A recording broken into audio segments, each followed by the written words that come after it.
Bien, je vous invite à prendre place, s'il vous plaît. Nous allons commencer.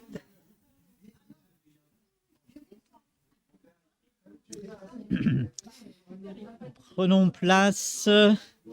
Nous allons commencer.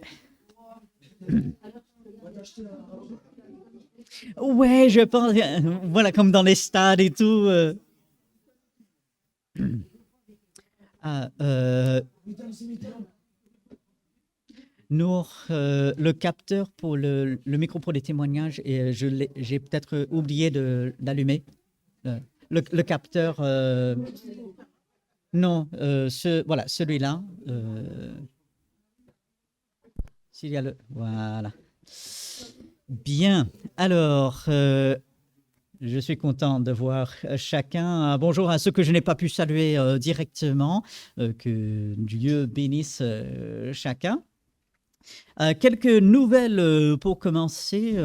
Tout d'abord, le bulletin de février se prépare, même si la feuille de volontariat ne circule pas ce matin, ça se prépare parce que février va arriver assez rapidement. On avance petit à petit dans cette nouvelle année 2025. Donc voilà, engageons-nous pour le Seigneur, faisons avancer l'œuvre de Dieu ici. Avant d'arriver au mois de février, il y a quelques activités encore au mois de janvier. Et une de ces activités concerne les hommes. Alors, les hommes, si vous regardez dans le bulletin pour le mois de janvier, ce vendredi soir, il y a notre première réunion de prière pour cette année. Donc, regardez bien cela et qu'on soit nombreux pour être ensemble, partager, prier ensemble, manger ensemble aussi. Donc, voilà, c'est prévu pour ce vendredi soir. Si jamais ça pose problème, n'hésitez pas à me le dire. On peut voir si on peut modifier un peu. Mais les hommes, regardez le bulletin. Ce vendredi soir, j'essaierai de mettre un petit rappel à chacun, mais notez bien, ce vendredi soir, réunion de prière d'hommes. On regarde un peu plus loin le mois d'avril. Vous allez dire, mais c'est loin ça, oui. Et pourtant, ça va arriver rapidement aussi. C'est Pâques. Alors, Pâques, cette année, sera le 23 avril. Et comme nous faisons un programme spécial autour de Noël, nous voulons aussi, pour la résurrection de notre Seigneur, vraiment sa victoire sur la mort, nous voulons aussi organiser un petit quelque chose. Donc, ayez dans votre esprit qu'on commence à réfléchir à cela, on commence à préparer cela. Si vous avez quelque chose que vous voulez soit chanter ou lire pour Pâques autour de ce thème de la résurrection de Jésus-Christ, venez me voir et on commence à préparer cela. Ne dites pas, ah, c'est trop loin, je vais attendre. Non, c'est aujourd'hui. Donc, voilà. Pour le programme de Pâques, on commence à mettre ça en place. Ici, sur la table devant, il y a la boîte qui est pour Mayotte. Je sais que plusieurs ont déjà fait des dons. On va laisser encore pendant peut-être un dimanche ou deux. Si le Seigneur vous met à cœur de donner pour les besoins à Mayotte, vous pouvez.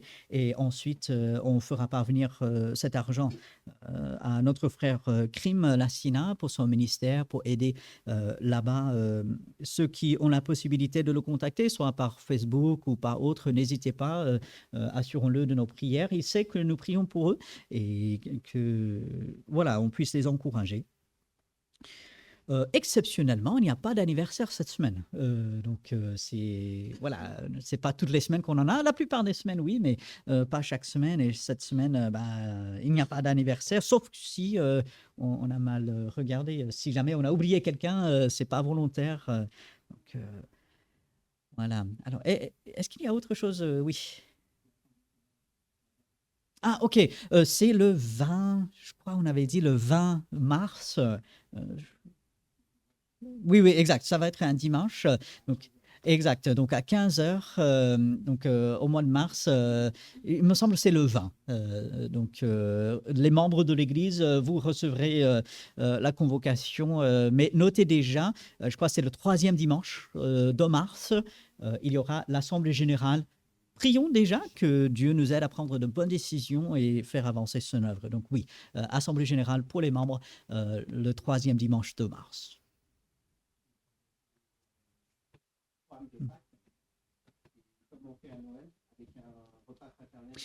Oui, tout à fait. Et c'est bien de le préciser. Oui, ce jour-là aussi, on aura le repas fraternel et on pourra faire les présentations, le programme aussi pendant ça. On réfléchit aussi en fin d'après-midi, ce jour-là, de faire une projection de film. Mais voilà, ce n'est pas encore décidé, mais on y réfléchit. Bien. Je ne sais pas si mercredi, vous avez pu aller sur le site portesouvertes.fr parce que mercredi est sorti le nouvel index mondial de persécution. Et vendredi, ils ont fait une sorte de présentation, un direct. Si vous allez sur le site portesouvertes.fr, là, vous trouverez l'enregistrement de la vidéo qu'ils ont fait vendredi. Donc, ça dure un peu plus de 2 heures. Donc, voilà, c'est un peu long, mais ils expliquent un peu plus en détail ce que les chrétiens à travers le monde vivent. Et puis, ils ont fait un peu un résumé, une petite vidéo qui dure à peu près 5 minutes. Et j'aimerais qu'on regarde ceci parce qu'ils parlent des différents faits de persécution, ce que vivent nos frères et sœurs. Par contre, et il y a aussi, surtout à la fin de la vidéo, vraiment des choses très encourageantes. Donc, voilà, on va visionner cette vidéo pour pouvoir mieux prier pour nos frères et sœurs persécutés.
Donc voilà la réalité de ce que vivent certains de nos frères et sœurs dans le monde.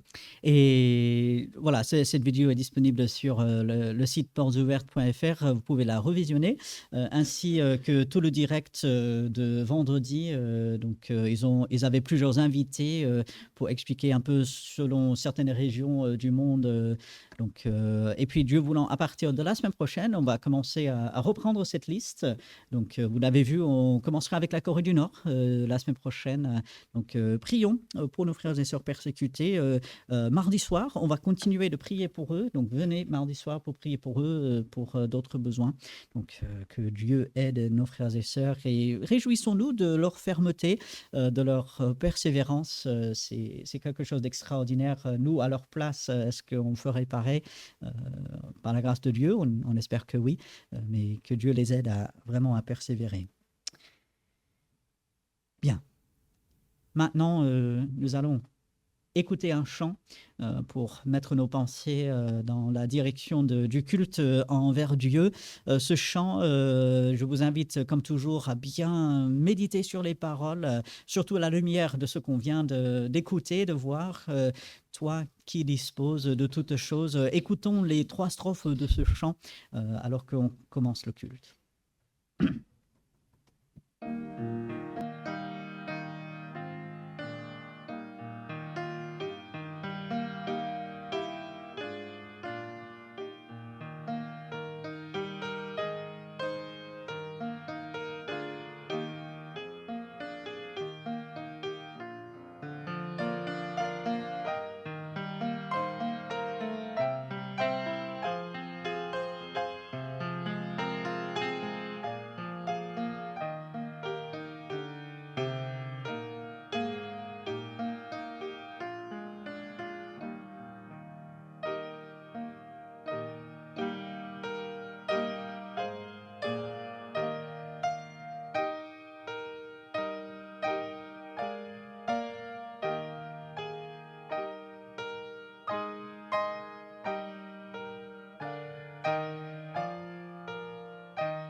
Nos cœurs s'élèvent par la foi en la parole de Dieu, la foi en Dieu lui-même. Et c'est vers Dieu que nous allons et avec sa parole que nous avons entre les mains.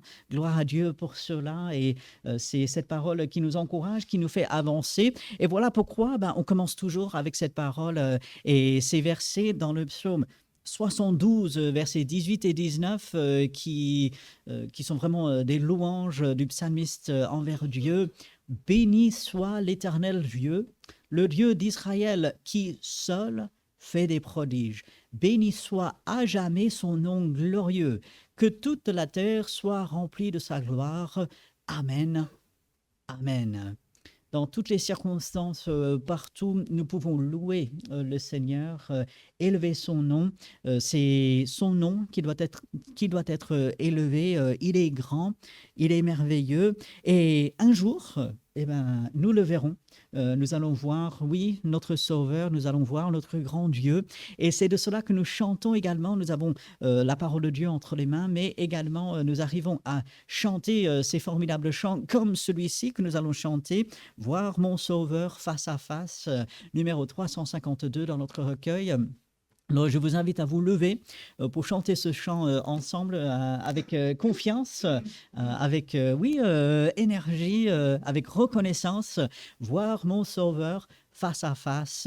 Oh, quel bonheur, félicité. Chantons ces strophes ensemble, 352.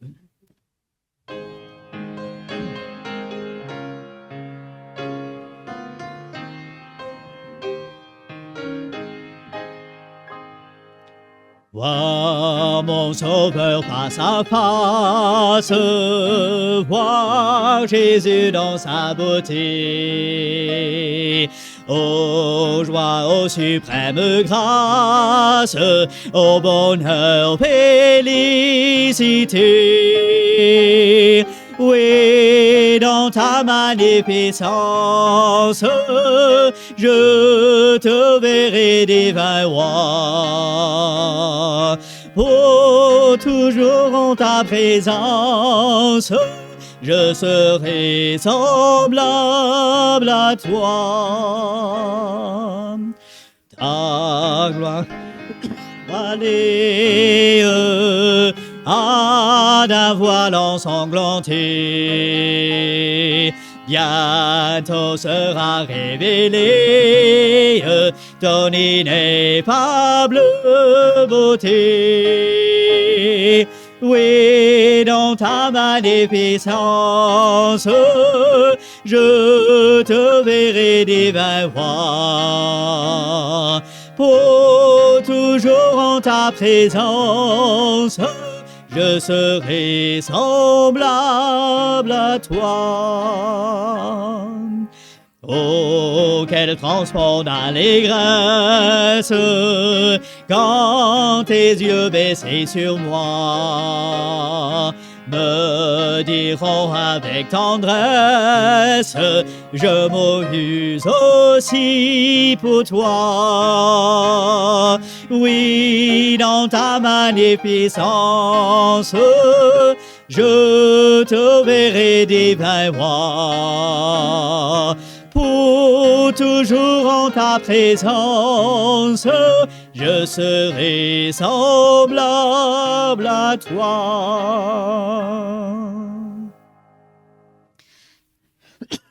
Amen. Vous pouvez prendre place. Et maintenant, ce moment privilégié, on lit la parole de Dieu, on chante ces merveilleux chants, mais aussi on a l'occasion de dire merci Seigneur de ce qu'il a fait pour nous, peut-être cette semaine, peut-être que ça remonte un peu plus loin, mais de tout simplement dire voilà ce que le Seigneur a fait pour moi. Donc vous levez la main et on fera passer le micro, le moment de dire merci Seigneur.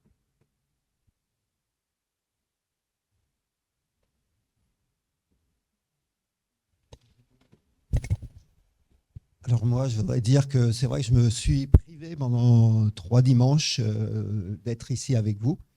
Donc j'ai sûrement loupé aussi des bénédictions, puisque le Seigneur en apporte quand on se réunit tous ensemble.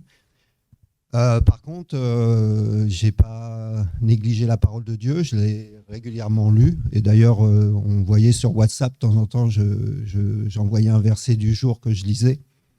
Et je remercie le Seigneur parce que c'est vrai nous, on n'est pas persécutés, mais on est dans un monde où on fait tout pour qu'on ne soit pas attaché à Dieu.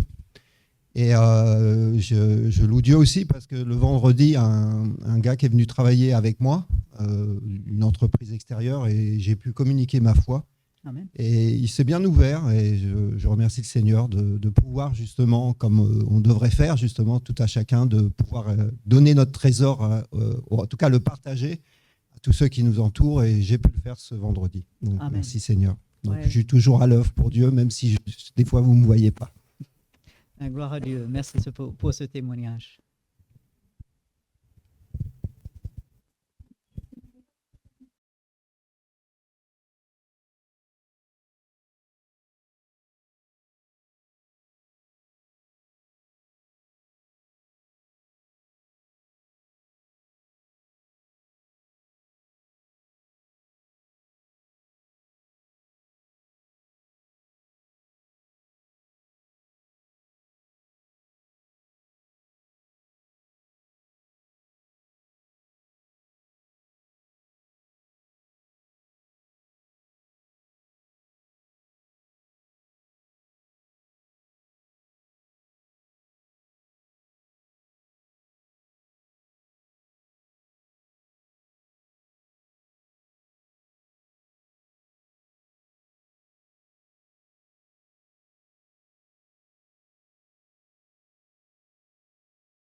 Je tiens à donner ce témoignage qui m'a bouleversée hier soir. 2 frères viennent à la maison pour me voir et à la sortie, comme par hasard, ils tombent sur une dame qui est une amie, qui est à la résidence, et je vois tout de suite qu'elle a envie du contact, elle a envie, elle vient les embrasser. Ce que les frères ne savent pas et qui m'a bouleversée, elle est Alzheimer, et malgré sa maladie, elle avait une croix avec laquelle elle discutait. Je l'ai vue, mais elle dit des choses incroyables, mais le Seigneur comprend. Elle avait sa Bible et c'était le lien qu'elle avait avec le Seigneur. Elle parle avec le Seigneur avec ces 2 choses. Malheureusement, sa fille est antichrétienne. On lui a piqué la Bible et on a piqué la croix. Et hier soir, quand je l'ai vue venir vers les frères, alors je prie pour elle. Et hier soir, j'ai remercié le Seigneur. Elle avait besoin. Elle a, quelque part dans son esprit, elle a reconnu les enfants de Dieu. Et tout de suite, elle est venue et elle a embrassé les frères. Donc, merci Seigneur. C'est quelque chose qui me dépasse. Mais c'est un témoignage, je tenais à le donner. Ouais, Merci amen. Seigneur. Merci Seigneur. Oui, que le Seigneur agisse toujours pour elle. Et avec le Seigneur, il n'y a pas de hasard. Nous le savons. Oui, c'est Dieu qui dirige toutes choses. Amen. Oui. Bonjour à tous. Mallory et moi, hier soir, en fait, on a témoigné à une de mes belles-sœurs. Elle nous a appelé dimanche dernier en pleurs. Elle est éprouvée en ce moment. Et c'est vrai que spontanément, on a prié avec elle.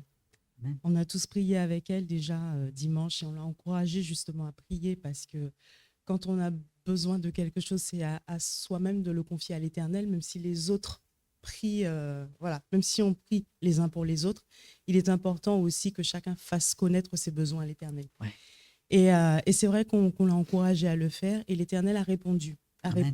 Et c'est vrai qu'elle a déjà des réponses. Et hier, elle nous a appelés justement pour nous donner déjà les premières nouvelles. Elle était contente. Et on l'a encouragée justement à continuer, maintenant qu'elle était lancée, à continuer sur cette lancée-là. Et c'est vrai qu'à un moment, elle nous disait oui, maintenant que je suis lancée, je vais le faire, c'est décidé. Et on lui a dit attention, parce que ce genre de choses, on ne le fait pas de sa propre volonté.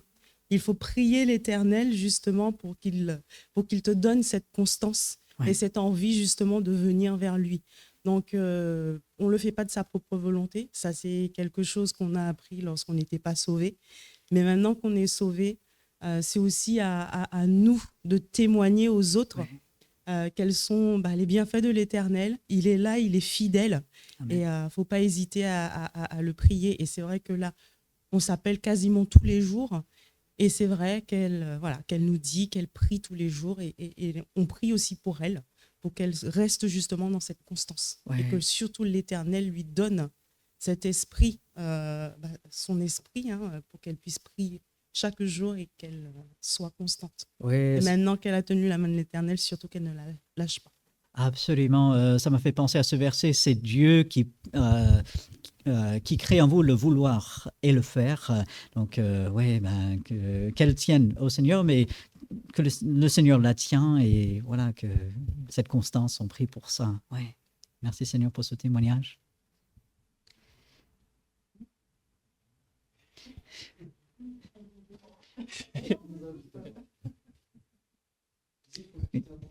Oui. Voilà, Ronald. N'est-ce pas que Dieu fait toutes choses à merveille, hein? Amen. Et que qu'il nous donne son fardeau qui est léger et doux, hein, qui nous donne la force nécessaire de pouvoir surmonter les obstacles qu'on a dans nos vies, la maladie, n'est-ce pas? Qu'on puisse se relever et qu'on remette tout ceci dans le main du Seigneur. Amen. Amen. Gloire à Dieu. Alors, deux petites choses. Je pense que tout le monde peut remercier le Seigneur, pour ceux qui le savent. L'opération de Jean-Marc s'est bien passée. Notre frère en Christ, il s'est fait opérer du dos. Et voilà, et il nous a envoyé un message comme quoi l'opération s'est bien passée. et qui remercie aussi les prières de chacun. Autre chose, je pense que tu n'en as pas parlé, mais pour l'évangélisation, samedi prochain, on prévoit de faire de l'évangélisation. Oui. Alors, qu'on soit nombreux à venir et pour parler du salut en Jésus-Christ à ceux qui ne le connaissent pas. Ouais. On va aller dans Vernon, voilà. Oui, tout à fait. Et effectivement, comme ce n'est pas dans le bulletin, mais oui, samedi, dans l'après-midi, on prévoit faire cette évangélisation. Donc, merci pour le rappel. Tu avais dit vers 15h, c'est ça, non ? Oui, tout à fait. Oui. Donc, oui, on note bien. J'enverrai aussi un rappel. Mais merci Seigneur pour la possibilité de témoigner et que Dieu nous aide.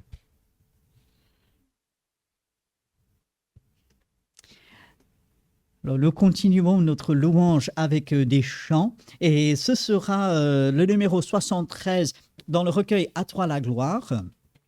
C'est un chant peut-être qui sera nouveau pour certains. Jésus, à toi la gloire. Donc, nous allons nous lever pour chanter ce chant.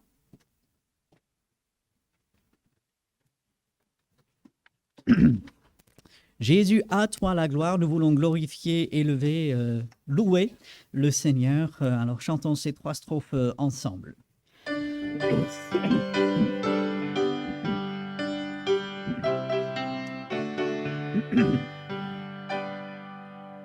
Jésus, à toi la gloire, qui mourut sur la croix, victime expiatoire, pour le monde et pour moi. Ô hymne de tes anges, je veux m'unir ma voix pour chanter tes louanges, Jésus sauveur et roi. 10 000 fois, 10 000 fois, je veux chanter ta croix.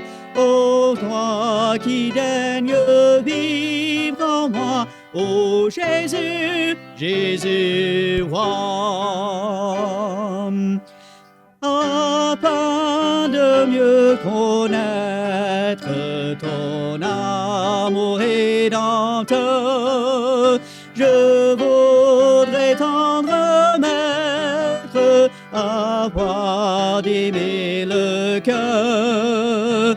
Pour te, je voudrais vivre des siècles par milliers, pour te servir, te suivre tes merveilleux sentiers.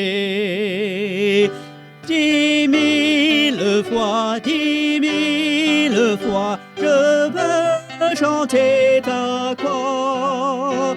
Ô toi qui daignes vivre en moi, ô Jésus, Jésus roi. Mais quand sur cette terre mon chant sera Dieu, dans la maison du Père, de gloire revêtue, mon cœur plein d'allégresse aura l'éternité pour chanter ta tendresse, toi qui m'as racheté. 10 000 fois, 10 000 fois, je veux chanter ta croix. Ô toi qui daignes vivre en moi, ô Jésus, Jésus roi. Bien, vous pouvez prendre place. Pour qui c'est la première fois que vous avez chanté ce chant? Vous l'avez entendu Voilà, oui, à nouveau. Malgré les les petites hésitations, j'espère comme toujours que vous concentrez sur les paroles. Lorsque je lisais les paroles de ce chant, je me suis dit ah là c'est vraiment merveilleux. Et ce qui est merveilleux, c'est que Dieu pourvoit pour nous chaque jour. Dieu est un Dieu généreux, un Dieu fidèle, un Dieu bon. Et chaque jour, il nous donne exactement ce qu'il faut. Et c'est normal, avec un cœur reconnaissant, de lui dire merci. Merci Seigneur pour cela. Et ainsi, nous avons ce moment de prière, de dire, même si on l'a déjà dit entre nous, mais de dire directement à Dieu, merci Seigneur pour tous ces bienfaits. Alors que tous ceux qui le souhaitent élèvent leur voix dans une prière de louange, d'adoration envers Dieu. Et je terminerai quand je n'entendrai plus personne.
Gloire à toi, Seigneur, notre Sauveur, le Dieu grand et fort, le Dieu d'amour, le Dieu fidèle, le Dieu bienfaisant, le Dieu plein de compassion.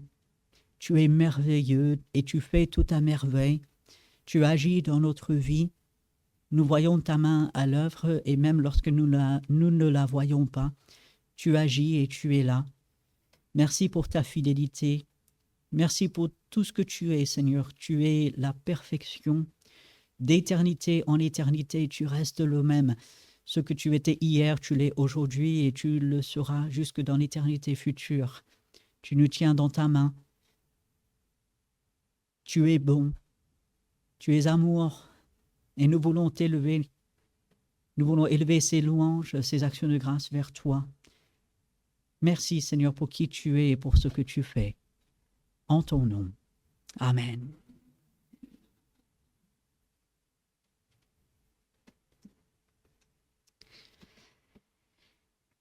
Et Et parce que Dieu est généreux, fidèle avec nous, nous voulons aussi prendre ce moment pour redonner une partie à Dieu de ce qu'il nous confie. Alors, nous le savons, c'est pour l'œuvre de Dieu, c'est par amour. Dans un sens, certains disent « Ah, ce n'est pas par obligation ». Non, mais parce que l'amour de Dieu a été versé dans notre cœur, nous voulons aussi en retour donner à notre Seigneur pour son œuvre. Et ainsi, je vais demander à mon frère Luc s'il veut bien venir pour ses offrandes.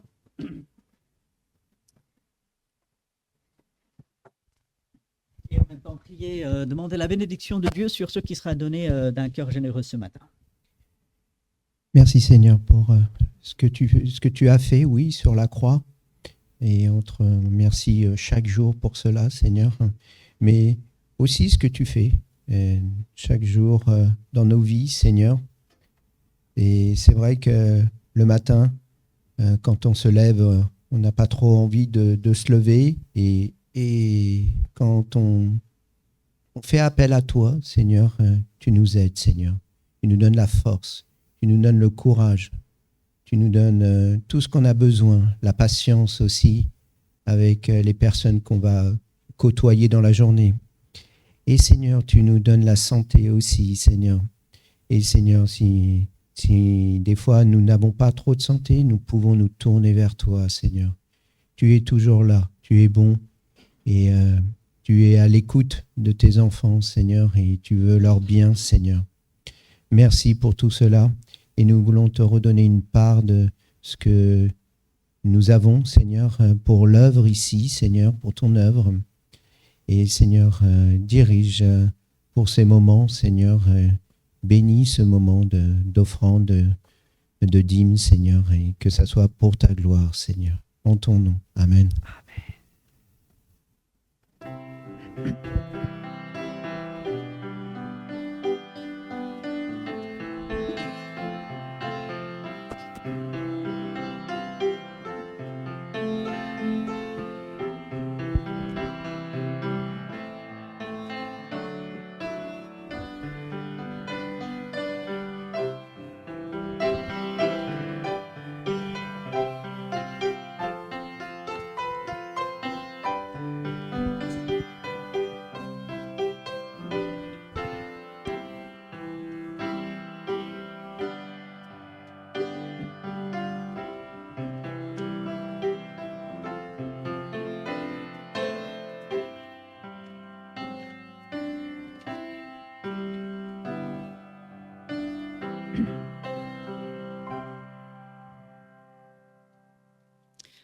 On le dit de temps en temps, si jamais vous vous posez la question sur l'utilisation de l'argent qui est donné, vous voyez qu'on donne chaque dimanche et gloire à Dieu pour cela. Si jamais vous avez une question sur comment cet argent est utilisé, eh ben, vous pouvez vous adresser à notre trésorière Jacqueline. Elle vous sortira les gros livres. Non, elle ne fera pas ça.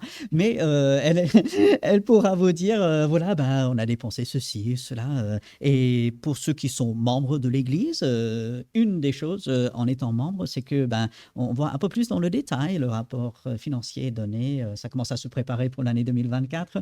Et donc, voilà, on ne veut pas du tout qu'il y ait le moindre doute sur comment cet argent est utilisé. On l'utilise pour le Seigneur, pour son œuvre. Et voilà, merci Seigneur pour cela. Donc, n'hésitez pas à poser la question si jamais ça vous vient à l'esprit. Nous allons chanter ensemble, juste avant de passer du temps dans la parole, le numéro 306 dans notre recueil. Oh, quel bonheur de le connaître, l'ami qui ne saurait changer, de l'avoir ici-bas pour maître, pour défenseur et pour berger. Numéro 306, je vous invite à vous lever. Nous allons chanter ces 4 strophes ensemble.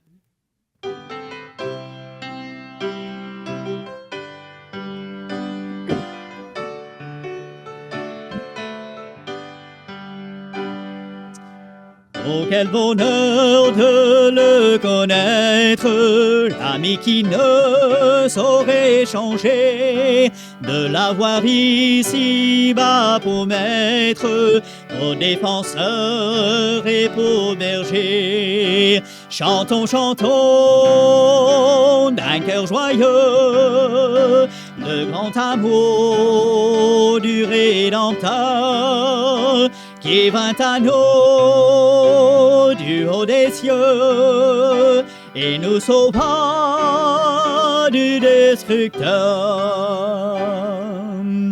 Dans la misère et l'ignorance, nous nous débattions sans espoir, la mort au cœur, l'âme en souffrance, quand à nos yeux il se fit voir.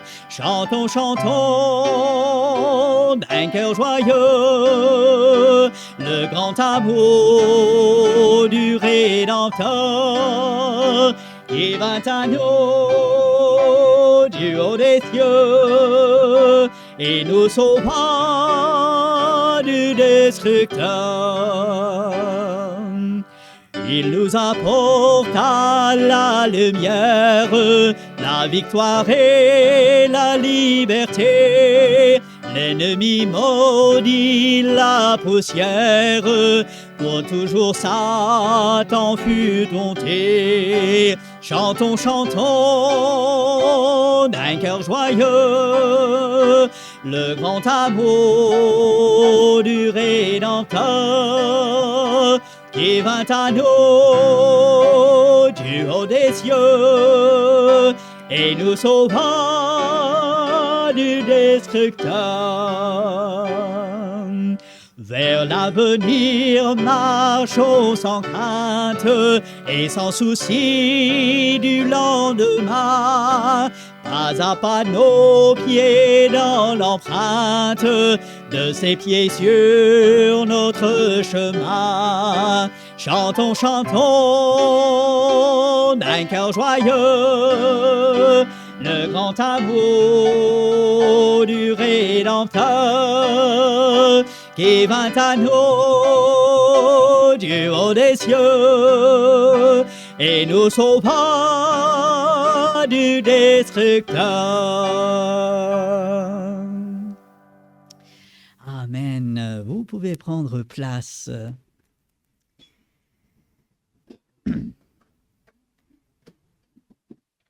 Et quelle joie, quel bonheur, quelle félicité, oui, de connaître le Seigneur et de nous remémorer tout ce qu'il a fait pour nous.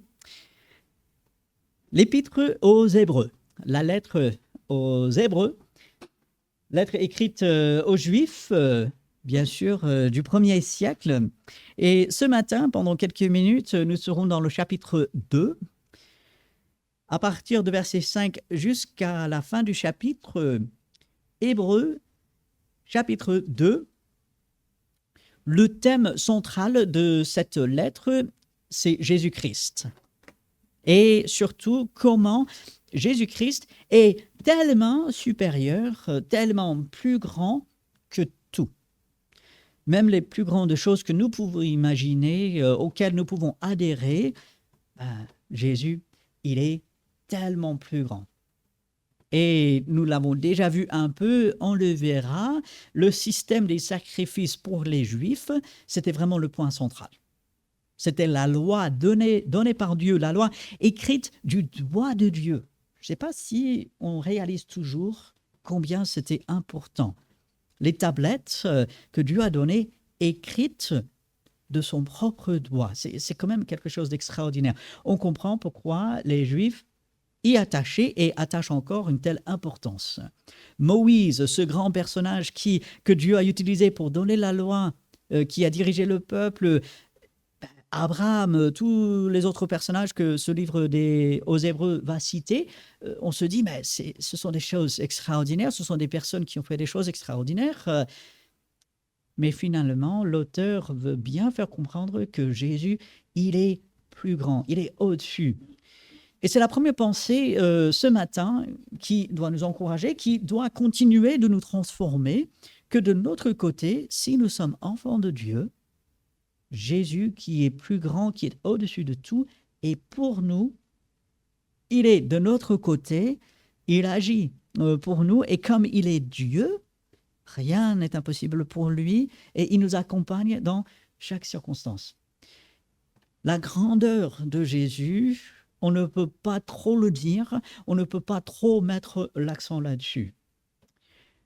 En même temps, il y a une autre chose qui doit retenir notre attention dans les versets de ce chapitre, parce que il y a le risque de se dire Jésus, il est Dieu, il est tellement grand, il est tellement au-dessus de tout, il est presque inaccessible. Et moi, je vis ma vie sur la terre avec la dure réalité de la vie au jour le jour, avec des choses difficiles par moments, des choses complexes, même si ce n'est pas difficile, mais parfois c'est tout simplement complexe.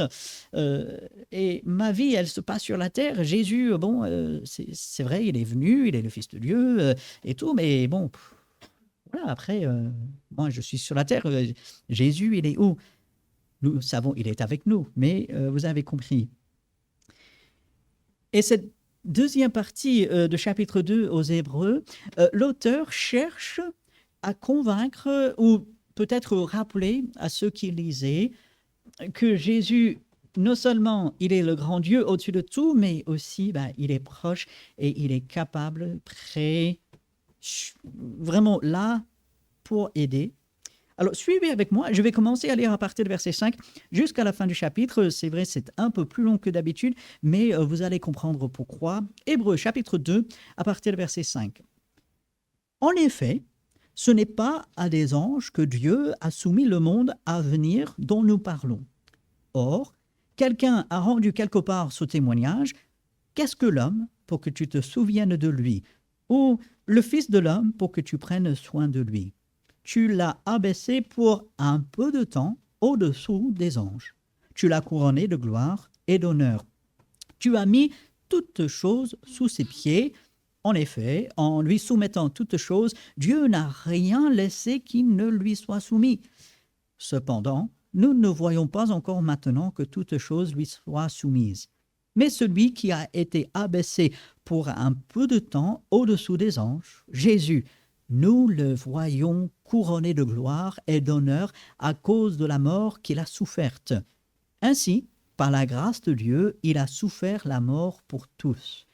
Il convenait en effet que celui pour qui et par qui sont toutes choses et qui voulait conduire à la gloire beaucoup de fils et élever à la perfection par les souffrances le prince de leur salut.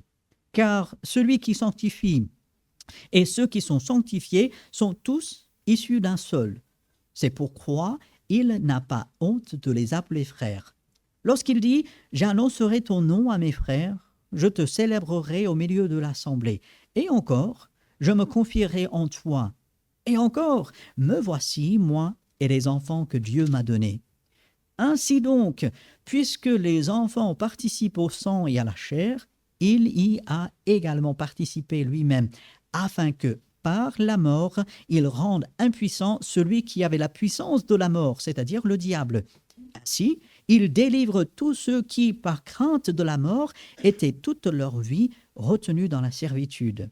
Car, assurément, ce n'est pas à des anges qu'il vient en aide, mais c'est à la postérité d'Abraham. Et en conséquence, il a dû être rendu semblable en toutes choses à ses frères, afin qu'il soit un souverain sacrificateur miséricordieux et fidèle dans le service de Dieu, pour faire l'expiation des péchés du peuple. Car, du fait qu'il a souffert lui-même et qu'il a été tenté, il peut secourir ceux qui sont tentés. Que Dieu bénisse sa parole, qu'il utilise dans notre vie. Ce passage, d'ailleurs tout le livre, mais on voit ce passage tellement formidable parce que nous voyons Jésus-Christ couronné, nous voyons Jésus-Christ élevé à la gloire, vous l'avez vu, au verset 9, nous le voyons, c'est-à-dire Jésus-Christ couronné de gloire et d'honneur. Même si sur la terre, l'auteur lui-même le constate, toute chose ne semble pas soumise à Dieu, parce qu'il y a beaucoup de choses qui ne vont pas sur la terre. Il suffit d'allumer la télé pendant juste 2 minutes, et puis on est rappelé tout de suite que ça ne va pas sur la terre. Il suffit d'ouvrir son téléphone et de voir les nouvelles, eh ben, on va nous dire ça ne va pas. Et le monde peut très bien dire, mais où est Dieu ? Je regarde mon téléphone, Je regarde les nouvelles, Dieu, il est où lorsqu'il y a des incendies qui font ravage à Los Angeles? Dieu, il est où lorsqu'il y a des éboulements de terre, comme dans l'Isère il y a quelques semaines? Dieu, il est où lorsqu'il y a des tremblements de terre? Dieu, il est où lorsque... Et on peut mettre tout ce qu'on veut.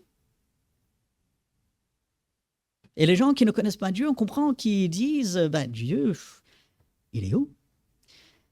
Et pour l'enfant de Dieu, de se dire, Dieu, il n'est pas lointain dans le ciel seulement. Il est au ciel, il règne, et toutes choses lui sont réellement soumises, même si nous ne le voyons pas aujourd'hui. Mais Dieu est également proche de nous si nous sommes enfants de Dieu. Dieu est en nous par Jésus-Christ. C'est quelque chose d'extraordinaire. Et de se rendre compte, de nouveau, comme nous en avons parlé il y a 2 semaines, que nous sommes tellement privilégiés. Dieu fait des choses pour nous qu'il ne fait pas pour les anges. On est privilégié par rapport aux anges. Parfois, on pense aux anges, c'est merveilleux, ils sont dans la présence de Dieu, ils sont des ministres de Dieu, ses serviteurs pour accomplir sa volonté, ils sont des esprits, être un ange, ce serait merveilleux. Oui, mais Dieu fait des choses pour nous qu'il ne fait pas pour les anges. C'est à nous que Dieu vient en aide, comme ce passage va le dire. C'est nous que Jésus-Christ est venu sauver, ce n'est pas les anges. C'est nous, pauvres pécheurs, que Jésus-Christ est venu sur la terre sauver. Et il nous a sauvés en souffrant. Verset 9, j'y reviens. Oui, nous voyons Christ couronné de gloire, d'honneur, à cause de la mort qu'il a soufferte. Ainsi, par la grâce de Dieu, il a souffert la mort pour tous. La volonté de Dieu, c'était notre salut soit accompli par la souffrance de Jésus-Christ. Dieu, il aurait pu décider autrement. Dieu, il peut tout faire. Mais il a choisi d'accomplir notre salut par la souffrance de Jésus-Christ. Et parce que Jésus est venu s'identifier à nous, à la fin de verset 11, c'est pourquoi il n'a pas honte de les appeler frères. Faire partie de la même famille, c'est quelque chose d'extraordinaire. Lorsqu'on fait partie de la même famille, on est reçu, on est proche. Et Dieu dit, oui, je t'accueille dans ma famille par Jésus-Christ.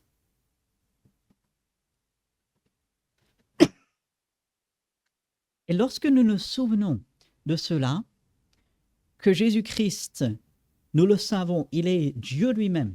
Il n'est pas simplement fils de Dieu, mais il est Dieu lui-même. Il est tellement grand et son amour pour nous a été tellement grand et reste tellement grand qu'il est mort pour nous et que grâce à lui, on entre dans la famille de Dieu. On devient enfant de Dieu en croyant en Jésus-Christ.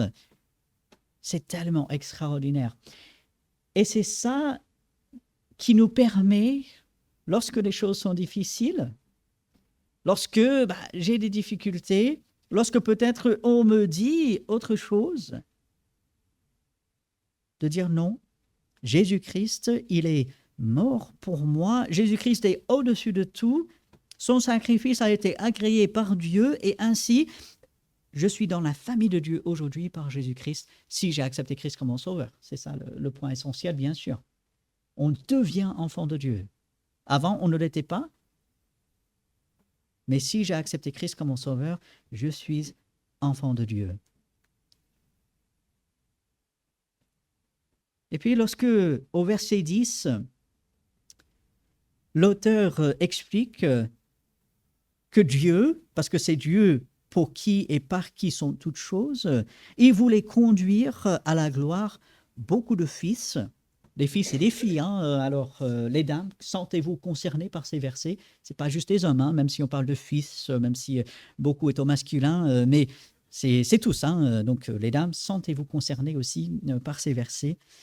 Dieu a voulu conduire à la gloire beaucoup de fils. La volonté de Dieu pour vous et pour moi, si nous sommes enfants de Dieu, c'est de nous conduire à la gloire. Quoi, moi? Ce n'est pas parce que je suis né dans une famille chrétienne, ce n'est pas parce que je suis allé à l'Institut biblique, ce n'est pas parce que j'ai reçu un enseignement, ce n'est pas parce que je suis pasteur, ce n'est pas parce que Dieu m'a béni avec une épouse merveilleuse, ce n'est pas parce que Dieu a... Non, la volonté de Dieu, c'était de me conduire à la gloire pour sa propre gloire. Je ne mérite pas, aucun de nous. Mais Dieu veut conduire à la gloire ses fils et ses filles. Et parce que Dieu a voulu cela, il fallait élever à la perfection par les souffrances le prince de leur salut, c'est-à-dire Jésus-Christ. Et cette idée va revenir. Au chapitre 12, l'auteur va dire Jésus-Christ qui, en raison de la gloire à venir, il a souffert sur la croix. Jésus avait fixé devant les yeux la gloire, tout ce que Dieu était en train d'accomplir et que ce que Dieu accomplirait par la suite. Et il a souffert sur la gloire. Il a souffert le mépris, l'ignominie.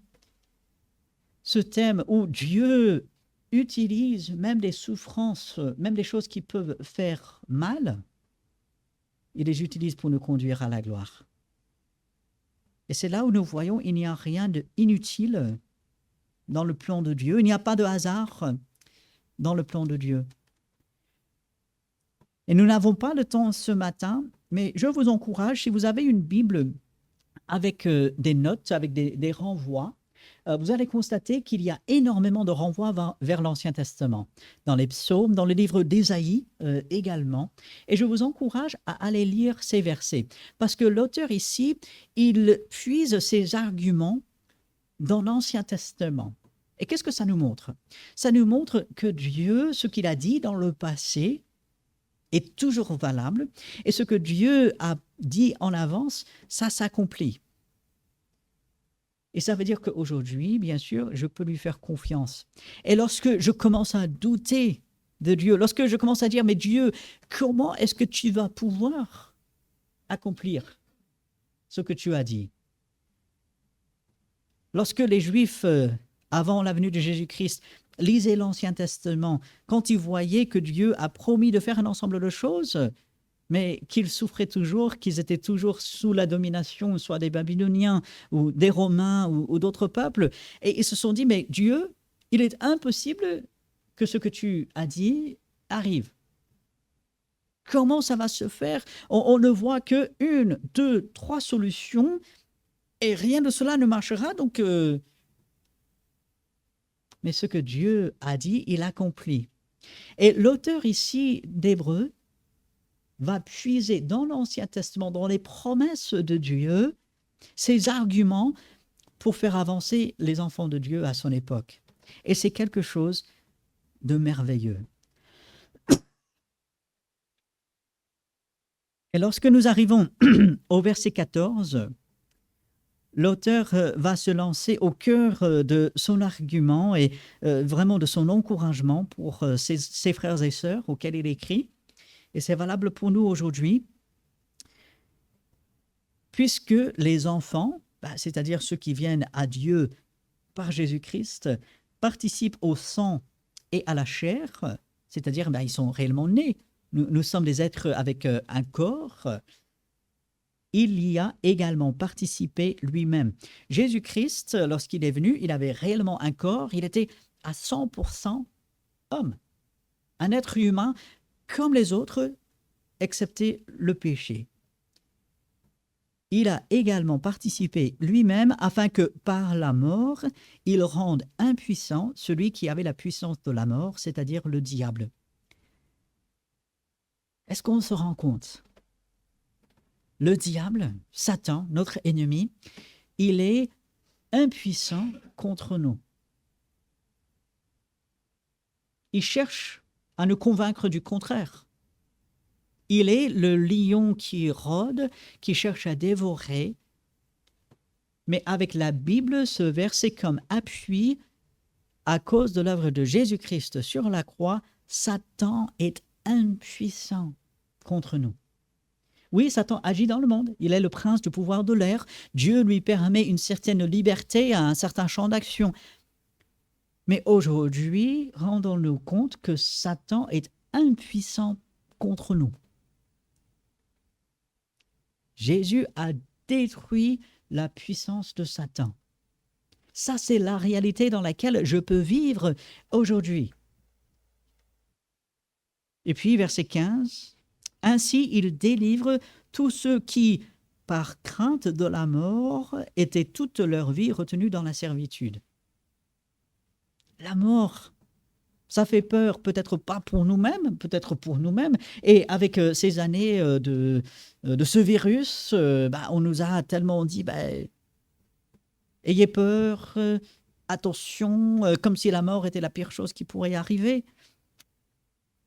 Parfois, on a peur de la mort pour les autres. Il délivre tous ceux qui, par crainte de la mort, étaient toute leur vie retenus dans la servitude. Si je suis enfant de Dieu, la mort n'a pas de pouvoir sur moi. La mort est un passage, certes, mais la mort physique, qu'est-ce qu'il peut faire? Cette tente, ce corps que Dieu nous a donné, de toutes les façons, il dépérit, il est faible, il se dégrade. Pourquoi vouloir s'y attacher à tout prix? Bénissons Dieu pour le corps qu'il nous donne et pour la santé qu'il nous donne. Gloire à Dieu pour cela. Ne méprisons pas cela. Mais ne nous attacherons pas à ce corps et à cette vie à tout prix.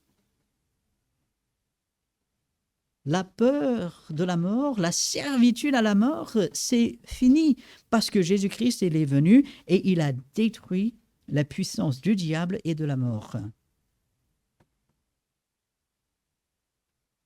Est-ce que je vis aujourd'hui comme quelqu'un qui est asservi à la mort? Si je suis enfant de Dieu, ça n'a aucune place dans ma vie. La mort, soit la mienne, soit la mort de qui que ce soit d'autre. C'est Dieu qui délivre de cela. Et puis ce verset 16 qui nous montre que Dieu, il agit pour nous. Les anges, Dieu fait certaines choses pour eux, mais Dieu n'agit pas pour les anges comme il agit pour nous. Jésus-Christ n'est pas mort pour les anges. Jésus-Christ est mort pour nous, êtres humains. C'est à nous que Dieu vient en aide, parce que nous sommes la postérité d'Abraham, même si nous ne sommes pas juifs, mais nous sommes dans la famille de Dieu. Nous sommes descendants spirituels de celui qui croyait, c'est-à-dire d'Abraham. Et au verset 17, l'auteur ici termine son argumentation en montrant Jésus-Christ aussi grand qu'il est, aussi merveilleux qu'il est. Malgré toutes les choses extraordinaires qu'il est capable d'accomplir et qu'il a accompli, pour tout cela, il ne faut jamais oublier, il a dû être rendu semblable en toutes choses à ses frères. Lorsque Satan vient chuchoter à notre oreille, Jésus ne te comprend pas. Jésus ne sait pas vraiment par quoi tu passes. Il faut revenir à des versets comme celui-ci. Il a dû être rendu semblable en toutes choses à ses frères, afin qu'il soit un souverain sacrificateur miséricordieux et fidèle dans le service de Dieu. Le souverain sacrificateur, il faisait quoi? Il intercédait pour le peuple. Il était l'intermédiaire entre le peuple et Dieu. Et Jésus-Christ, lui, il est le parfait médiateur. Lui, il ne se trompe jamais. On va le voir dans les chapitres à venir, pendant les semaines à venir. Jésus accomplit parfaitement cette œuvre d'intercession. Il fait arriver à Dieu parfaitement nos pensées et nos prières. Et lorsque nous l'appelons à l'aide, il apporte l'aide dont nous avons besoin. Jésus peut dire parfaitement, « Mon enfant, je te comprends. » Nous disons ça par moments. « Ah oui, je te comprends. » Non mais toi, tu es passé par ce par quoi moi je suis passé? Peut-être pas. Bah, moi, est-ce que je suis passé par ce par quoi vous êtes passé? Bah, peut-être pas. Peut-être oui, mais parfois non.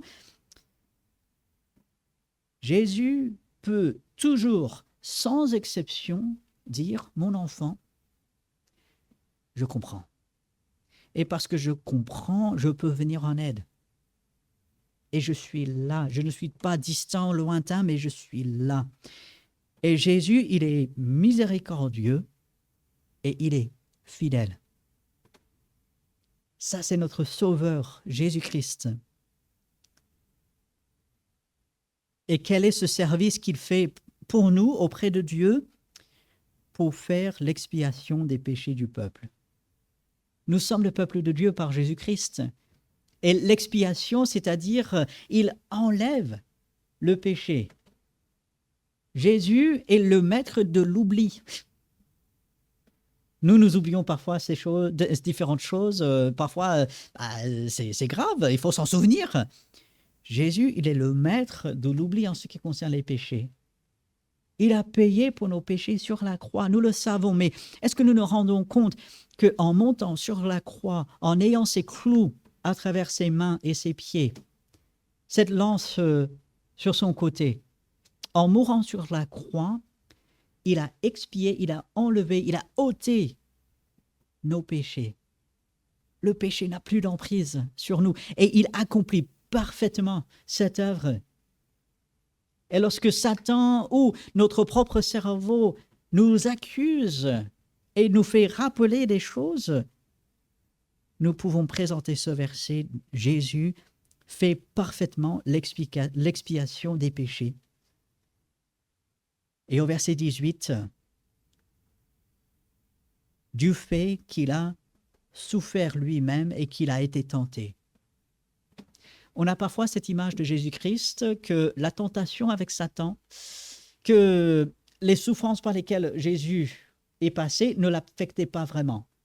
Quand même, il est Dieu. Donc, devant Satan, il suffisait de sortir quelques versets et puis c'est bon. Je ne suis pas certain. Jésus est Dieu, donc il ne pouvait pas pécher. En même temps, il était parfaitement homme. Il y avait un combat, il y avait une lutte. Jésus a souffert. Être incompris de sa famille. Avoir littéralement sa famille le traiter de fou. Il dit, mais il n'est pas bien dans sa tête. Jésus, il a connu cela. Il a connu la faim. Il a connu, oui, toutes les souffrances de la croix, mais avant même cela, toutes les souffrances dont nous parlons souvent autour de Pâques. Jésus sait qu'est-ce que c'est la souffrance. Du fait qu'il a souffert lui-même et qu'il a été tenté, regardez comment l'auteur termine cette partie. Il peut secourir ceux qui sont tentés. Paul, dans sa première lettre aux Corinthiens, dit « Aucune tentation ne vous est survenue qui n'était humaine. Mais Dieu pourvoira avec la tentation le moyen d'en sortir afin que vous puissiez soutenir. » Ici, l'auteur de cette lettre dit la même chose. Dieu, par Jésus-Christ, peut secourir ceux qui sont tentés. Est-ce que vous avez été tentés ce matin? Dieu voit les cœurs. Peut-être oui, peut-être non. Sinon, gloire à Dieu. Amen. Mais nous connaissons tous des tentations. Et qu'est-ce que Satan veut qu'on dise? Je ne pouvais pas m'empêcher. Peut-être moi, je ne pouvais pas, mais Dieu, il aurait pu. Peut-être les tentations sont fortes. Peut-être elles nous ciblent là exactement où on va tomber. Sur la base de ce verset, notre Sauveur Jésus-Christ est capable et il veut nous secourir dans toute tentation, dans toute situation. Il n'y a aucune tentation à laquelle je devrais céder. Les tentations sont une réalité de la vie. La Bible ne dit jamais « ne soyez jamais tentés ». La Bible dit « ne cédez pas à la tentation ».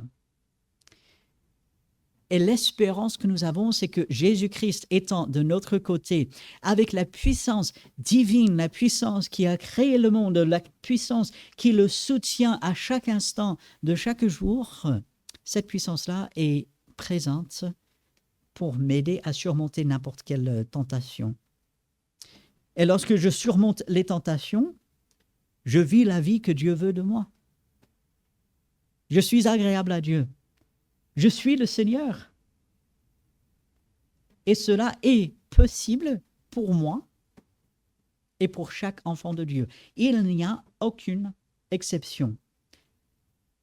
Regardez de nouveau le verset 18. Du fait qu'il a souffert lui-même, donc Jésus-Christ a souffert lui-même, il a été tenté, vous pouvez lire dans les évangiles par rapport à cela, il peut secourir ceux qui sont spirituels. Non. Il peut secourir ceux qui cèdent eux-mêmes. Non. Il peut secourir ceux qui sont tentés. Quel est le critère pour avoir l'aide de Dieu? C'est d'être tenté. Est-ce que je suis tenté? Le secours, l'aide de Dieu est à ma disposition. Sans aucune exception, Dieu ne dira jamais « Ah non, pas cette fois-ci. Non, vas-y, essaie par toi-même et après je viendrai. » Non. Jésus est là, capable, avec la volonté de secourir ceux qui sont tentés. Parfaitement, en connaissance de cause, Jésus peut dire « Je comprends, je suis passé par là. Et je sais exactement ce qu'il te faut pour t'aider. Pour te faire surmonter. Je te donne la force pour résister à la tentation.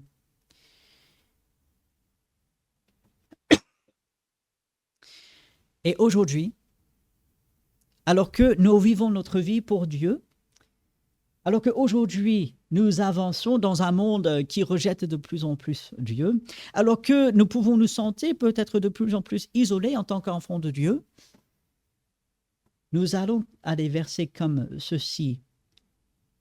Et nous ne sommes pas seuls. Jésus, notre grand souverain sacrificateur, dont on va reparler au chapitre 4, ces merveilleux versets qui nous parlent de cela. Mais Jésus est avec nous. Et lorsque je suis tenté de douter de Dieu, lorsque je suis tenté de dire c'est trop dur, lorsque je suis tenté de céder, lorsque je suis tenté de croire peut-être que je dois le faire moi-même, lorsque je suis tenté de croire que peut-être Dieu est trop loin, ces versets me recadrent et me disent « Ah non, Jésus, mon frère, je fais partie de la famille de Dieu. Jésus, mon frère, vient et il m'aide. Il n'a pas honte de moi. Il ne me condamne pas. Il n'y a aucune condamnation pour ceux qui sont en Jésus-Christ. Il est là avec amour, avec bienveillance, avec miséricorde et avec fidélité pour me relever et pour m'aider.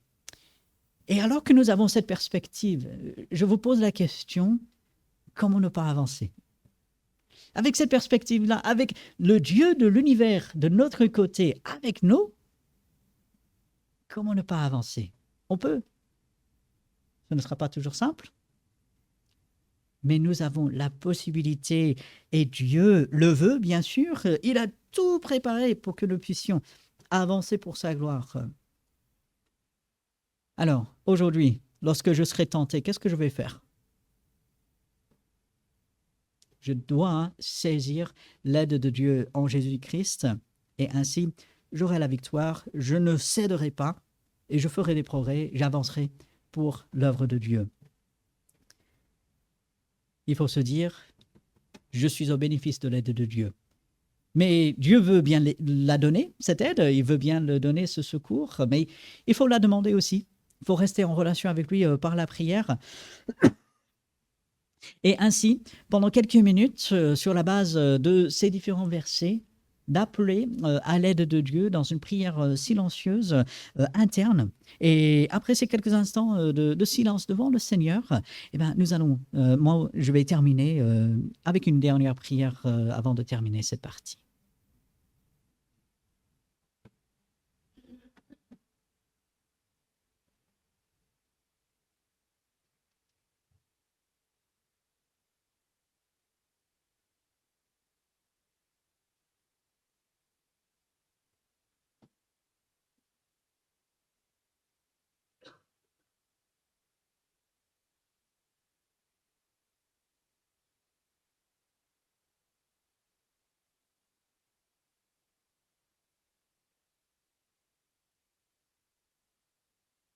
Seigneur, nous appelons à ton aide en ce moment, que tu nous remplisses de ta force, que tu viens à notre secours.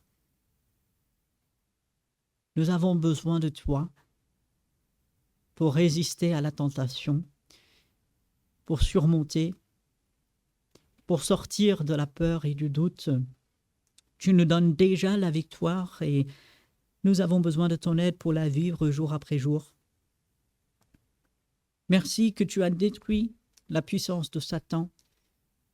Tu as détruit la puissance de la mort. Et avec toi, nous sommes en sécurité. Merci que nous pouvons nous tourner vers toi et tu comprends parfaitement. Et tu nous soutiens. Merci Seigneur pour cela et que tu nous aides à chaque fois que nous sommes tentés, à chaque fois que nous sommes dans la difficulté, de nous tourner vers toi, sans cesse, sans relâche, pour chercher ton aide. Que nous soyons forts en toi, parce que toi, tu es fort, et que le tout soit fait pour ton honneur et pour ta gloire. En ton nom. Amen.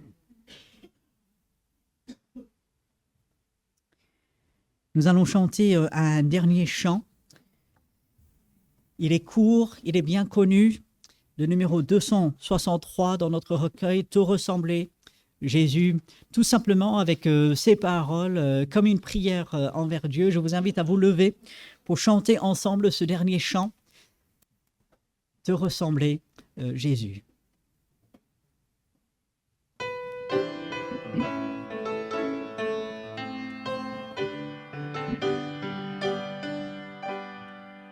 Te ressembler, Jésus, c'est mon espoir suprême.